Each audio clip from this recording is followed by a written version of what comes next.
from the Welcome Home team, and we're going to talk to you about the 7 do's and don'ts for buying at warp speed.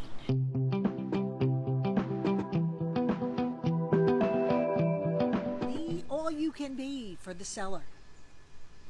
Corey, interpret that for him. So that basically means is, look, we all know and we've heard about it in the news, in the market, talk to anybody, it's a seller's market. So going into it, the buyers have to be aware of that. And they have to realize that the sellers are in the driver's seat.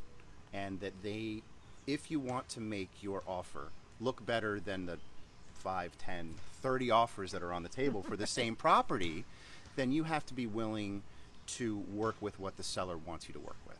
The closing date, you want a specific closing date, see what the seller wants.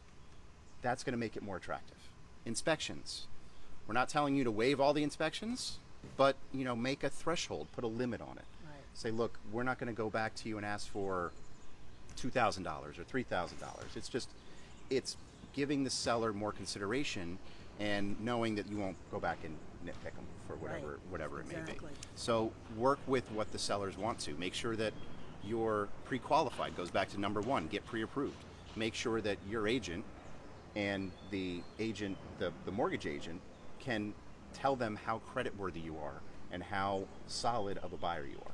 Yeah. Those will all help you cater more toward what the seller's wanting for and get the house that you want in return. Yeah, and one last thing. Put the whole deposit up front, right? Don't, it's traditional to split it in half or put a smaller one up front and a larger one at the end. It's all going to sit in an escrow account anyway. It's just going to look a lot more impressive to the seller, like you're really determined to buy this house. And that's what they want to see. They want your buy-in, so put it all up front. Yeah, just do what, obviously work with your agent, myself or Maria or Rich. That's who your agent is. Make sure that they have a good relationship with the other agent, or they've reached out and say, hey, what is important to the seller, so that as a buyer up front and can then put that and bake that into your offer to make it more attractive when it comes up.